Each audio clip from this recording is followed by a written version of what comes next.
He holds the gun. I am dead. I know. It's I. Oh, he did it all to spare me from the awful things. Yes, so Hairless here.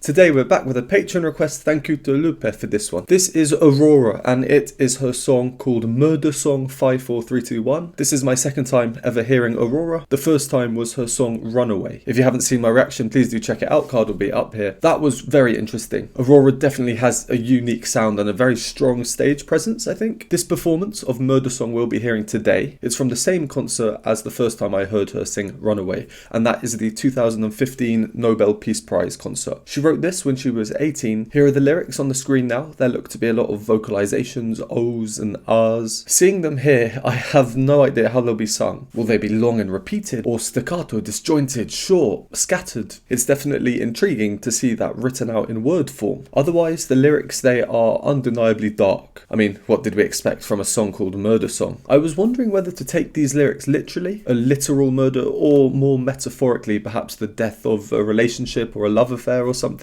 Aurora herself said this about the song, please pause and have a read. So it's sort of a mercy killing born out of love. I expect the music to be tragic based on all of this somehow anyway. So let's see.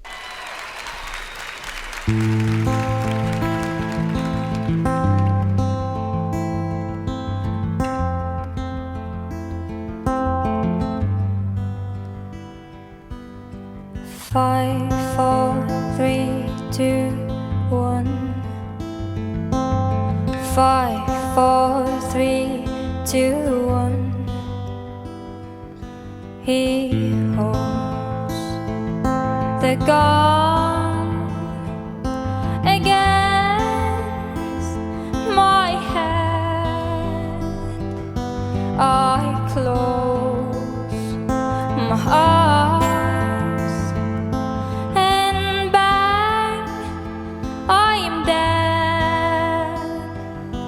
I know he knows that he's killing me for mercy, and here I go. Oh, oh, oh, oh, oh, oh, oh, oh, oh, oh, and here I go. Oh, oh.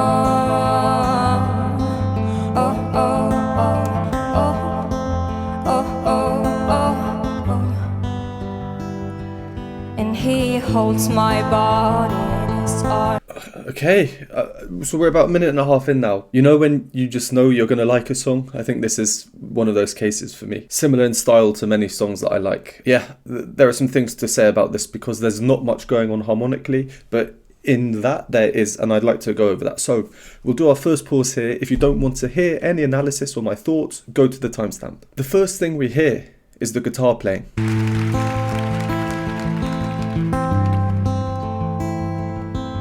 The guitar player, he is called Odd Martin, I believe. This guitar, the sound produced, it's lovely. A really, really lovely sound. As for the notes he's playing, they're 4 chords repeated over and over. That's number 3. Number 4. 5, 4. Back to 1. This is what I meant when I said there's not much going on harmonically. 4 chords repeated over and over and over and over, nothing else. So I think we should take a look at these chords. Let me grab the guitar to show you. Because of the camera here, I have to hold it up here really weirdly. You're like resting on my leg, so I'll try and do my best. These are the 4 chords that we hear, obviously plucked, and it's in this pattern. That's 1, and then 2. And then number 3, I think he plays the first fret with his thumb. Up here like that. I can't do that because of the position, but it's... And then the upper parts are the same. And then the final chord, the bass note returns to here, but the upper voices are now different. So to play them as chords, 1, 2, 3, 4. So with not much movement in the upper guitar voices, it's the lower line, the bass line, that's key here. It's just moving 2 notes down and then 2 notes back up and then over and over. It's almost hypnotic in a way to see these chords in notes form. In all these chords, only one of the voices, one part never changes, and that's the top note. The top note is usually the easiest part to hear, it certainly stands out the most, but its harmonic function, its role in the harmony is changing. I won't get into each chord, but for the first 2 chords, the top note is part of the standard root chord. But for the last 2 chords, so chords 3 and 4, it is now the dissonant note. The bringer of dissonance. I find the fact that the one constant note, the note that doesn't change, the note that we can rely on, the consistent note, the fact that that note in itself has a changing role or function, I find that to be quite peculiar. I think it makes these subtle dissonances nicer and softer, and it contributes greatly to this hypnotic or very calming effect of the music. So then we get Aurora's first entry. 5, 4, 3, 2, 1.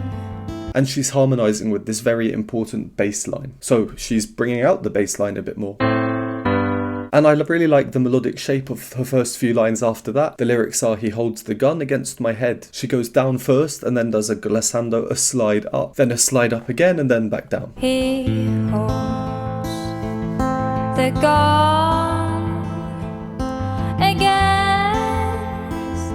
my head. The next line, the same melody, it repeats, but she changes it up a bit. On the word closed, this change that she does, it brings this exaggerated dissonance. I close my eyes. And then on eyes, she doesn't do a slide up. She changes between notes. She can't decide which note she wants. Closed eyes, things aren't clear. They're not as obvious. And then she opens her eyes, so physically opening them. And then she goes back to what she did last time.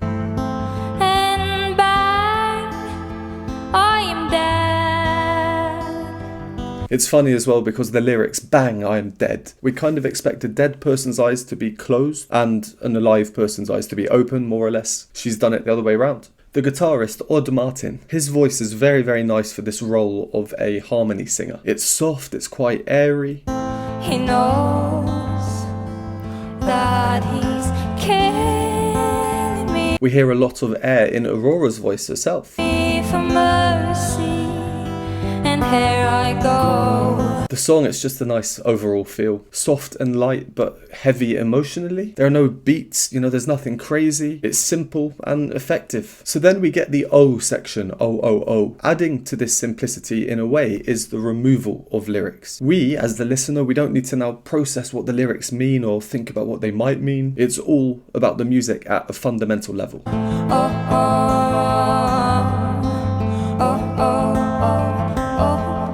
We have to focus on what's happening with her vocal melody, his vocal harmony, and the guitar. And this is just before we pause, so let's continue. Oh yeah, and her frantic movement as well. Her arms flailing, her head's kind of shaking.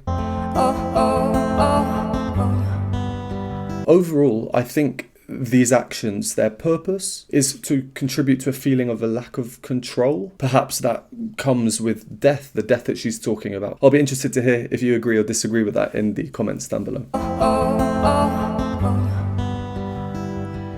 And he holds my body in his arms. He didn't mean to do no harm, and he holds me tight.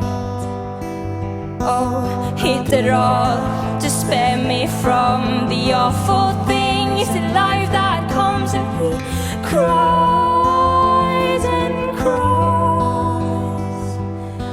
I know he knows that he's killing me for mercy, and here I go.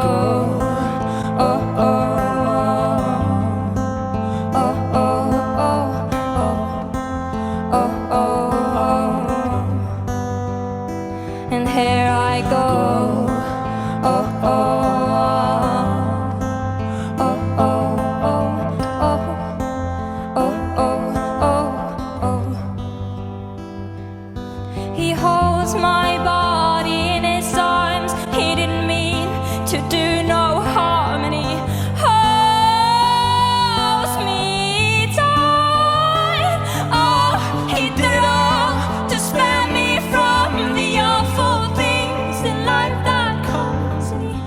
cries and cries.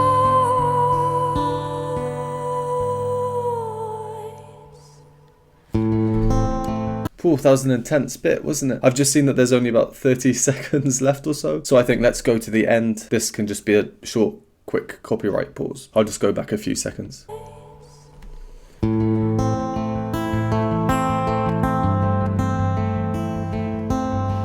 5, 4, 3, 2, 1.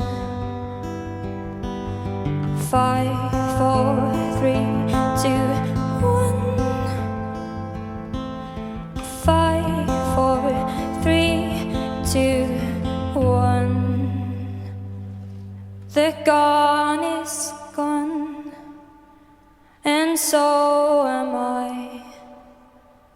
And here I go.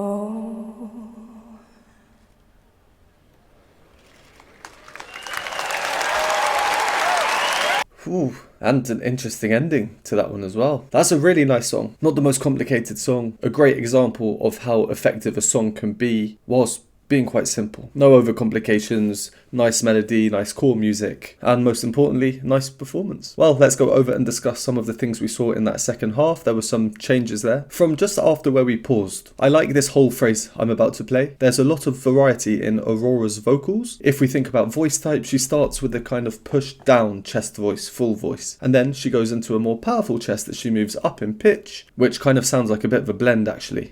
Hit it all to spare me from the awful things in life that comes and he cries and cries.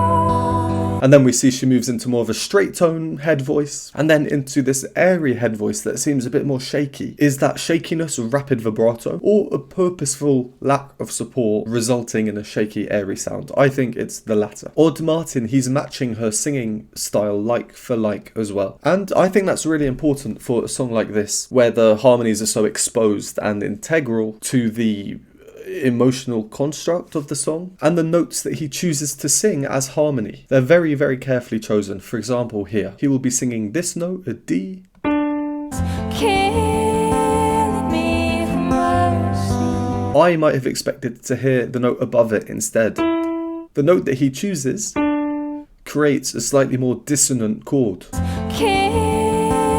I'll show you why. So that's chord number 3 of our 4 chord repeating pattern, which is this chord. And then Aurora is singing this note. See how his note slots in right here, right in the middle of this scrunch section. It's also a new note in this chord. We have A, C, E, F, and now he brings the D.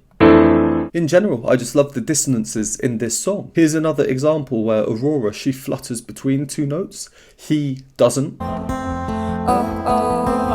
And we've seen how the guitar part is built up, the rapid movement between the notes of each chord.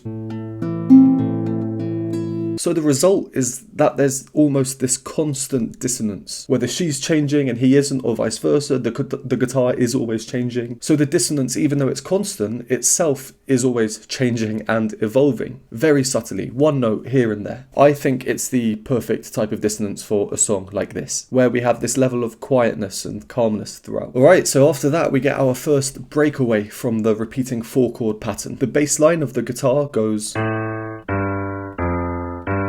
and then instead of returning back up, he moves back to. So we get. So listen up for that part, and then we get this chromatic rise.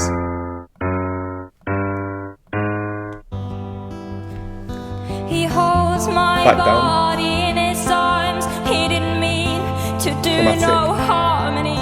Holds me tight. Oh, It's a perfect place to have some chromaticism. It's a clear moment of exaggerated tension. I mean, look at her face there. holds me tight. Oh, And listen to her singing as well. It's a really powerful voice she has, even though it might not seem it owing to the nature of the song and the wider musical context. You can just hear it's a powerful voice. So then both of them are singing static notes, not moving, as the guitar underneath does move. he did it all to spare me from the awful They do a couple of temporary changes, but overall they're singing those same 2 notes. Those 2 notes are... And this is a major 6th, that's one of my favourite intervals. And again, notice how he matches her with his accompanying singing in terms of style and volume. Getting louder when she does, quieter when she does, airy, switching to head voice. And that leads into this ritardando, so when things start to slow down a little bit.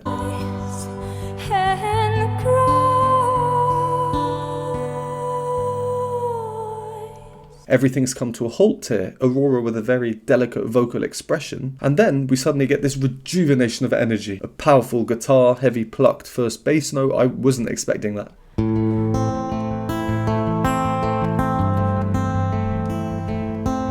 And then we get a repeat of what we've heard before, Aurora again choosing to make little changes. For example, here she moves to the octave up instead of moving down. 4, 3, 2, 1. Which means she has to sing from here to here. That interval is a major 7th, 1 note less than an octave. I think that's quite a difficult interval to sing, and of course to exaggerate it, she's making sure to use complete opposite voice types there. 5, 4, 3, 2, 1. So light and airy on the second note. And then finally, it's very, very pensive ending. I was expecting the guitar to come in with one final kind of chord, but no, she finishes a cappella. Just her voice. The lyrics are, the gun is gone, and so am I, and here I go. The gun is gone, and so am I, and here I go.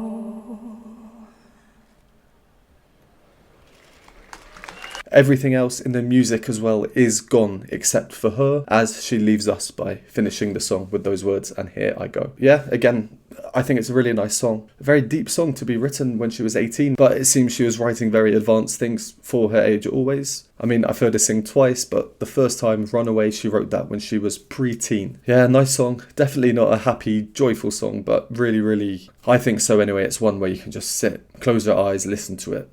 And it calms you, even though it's quite dark and morbid, I guess. Right, well, let's leave that there. Thank you again for this request, and thank you to everyone for watching. Would appreciate a like and subscribe. If you enjoy my content, want to support me, join the community of voting for future polls, you can do so by joining the YouTube membership or Patreon link below. And I will see you next time.